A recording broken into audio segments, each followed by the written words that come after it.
Hello everyone. আশা করছি তোমরা সবাই খুব ভালো আছো, সুস্থ আছো, নিজেদের খেয়াল রাখছো। বাই দ্য ওয়ে, আমি দীপালি। তোমরা দেখছো তোমাদের চ্যানেল মায়ের আদরে রান্না। আজকে আমি তোমাদের সঙ্গে শেয়ার করতে চলেছি উচ্ছের একটি ইউনিক রেসিপি। তাহলে চলো সরাসরি রেসিপিতে চলে এসেছি। আমি এখানে নিয়ে নিয়েছি 250 গ্রাম উচ্ছে। যারা তেতো খেতে একদম অপছন্দ করো তাদের জন্য অবশ্যই এই রেসিপি। দেখো, উচ্ছেগুলো আমি ছোট ছোট টুকরো করে কেটে নিয়েছি। বীজ একদম ছাড়িয়ে বীজগুলো বাদ দিয়ে দিয়েছি। এবার আমি এই উচ্ছের টুকরোগুলোকে নুন দিয়ে একটু মেখে রেখে দেব, যেন একটু নরম হয়ে যায় এবং কুকিংটা তাড়াতাড়ি হয়ে যায়, তাড়াতাড়ি সেদ্ধ হতে সুবিধা হবে। সেই জন্যই নুন মাখিয়ে রাখা। নুন মাখানো হয়ে গেছে। এবার আমি 5 মিনিট এটাকে রেখে দেব।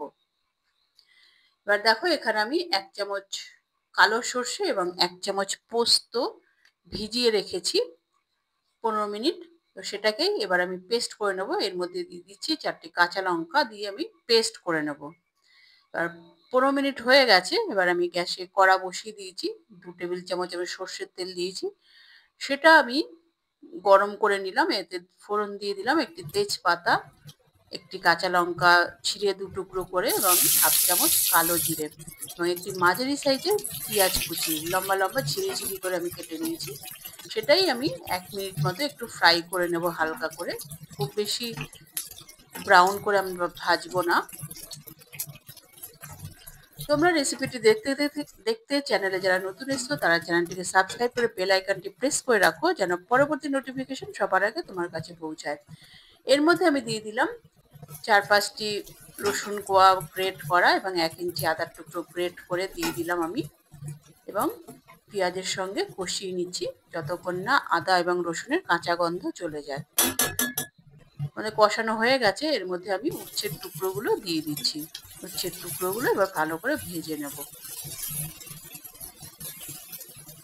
2-3 মিনিট আমাদের ভেজে নিতে হবে মিডিল ফ্লেমে।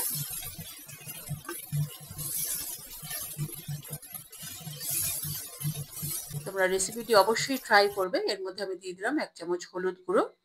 গরম ভাতের সঙ্গে কিন্তু দুর্দান্ত লাগবে। আজকালকার বাচ্চারা তো তেতো থেকে অনেক দূরে থাকে, তো তাদেরকে যদি এইভাবে মুখরোচক করে খাওয়ানো যায়। এর মধ্যে আমি দিয়ে দিলাম 1 চামচ কাশ্মীরি লঙ্কার গুঁড়ো, কালারের জন্য। বাচ্চারা তো কালারফুল হলে তাড়াতাড়ি অ্যাট্রাক্টেড হয়, তো সেই জন্যই কাশ্মীরি লঙ্কার গুঁড়ো। কাশ্মীরি লঙ্কার গুঁড়ো দিয়ে মিডিল ফ্লেমে আমি কষিয়ে নিচ্ছি। এবার আমি এটাকে ঢেকে 5 মিনিট রেখে দেবো একদম লো ফ্লেমে, যেন ভালো করে সেদ্ধ হয়ে যায়। ঢাকনা খুলে এবার আমি ভালো করে নেড়ে দিচ্ছি। এবার আমি দিয়ে দেবো একটি মাঝারি সাইজের টমেটো কুচি। টমেটো কুচি দিয়েও একটু ভালো করে নেড়ে নিচ্ছি। এবারে এর মধ্যে দিয়ে দেব পোস্ত এবং সর্ষে কাঁচা লঙ্কা বাটা। মিক্সিতে ভালো করে পেস্ট করে নিয়েছি, সেটাই আমি এর মধ্যে দিয়ে দিলাম এবং ভালো করে কষিয়ে নিচ্ছি। 2 মিনিট আমাদের কষিয়ে নিতে হবে।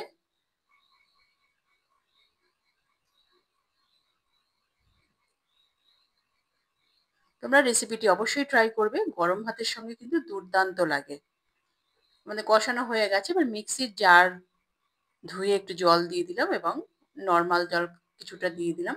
রেসিপিটি একদমই অলমোস্ট শুকনো শুকনো হবে, তো সেই জন্য আমি বেশি জল ব্যবহার করলাম না। এবার ভালো করে মিশিয়ে দিচ্ছি উচ্ছের সঙ্গে ভালো করে। এবার আমি ঢেকে 5 মিনিট রেখে দেব, ভালো করে ফুটিয়ে নেব। দেখো, 5 মিনিট হয়ে গেছে। আমি ঢাকনা খুলে ভালো করে নেড়ে দিচ্ছি। আমাদের অলমোস্ট হয়েই গেছে উচ্ছের এই রেসিপি। তোমরা অবশ্যই ট্রাই করবে, করে কমেন্ট করে অবশ্যই জানাবে।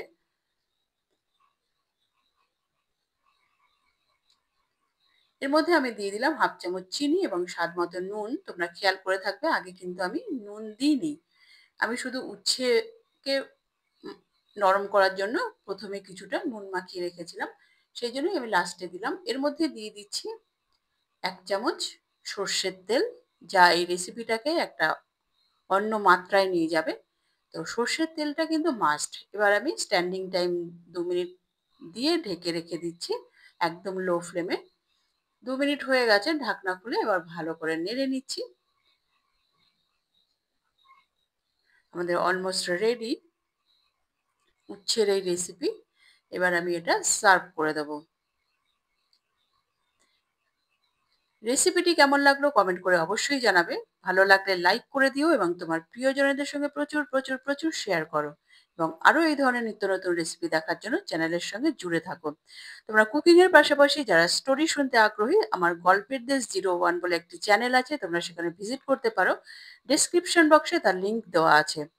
পরবর্তী এপিসোডে আবার দেখা হচ্ছে, ততক্ষণের জন্য সবাই সুস্থ থেকো, ভালো থেকো, নমস্কার।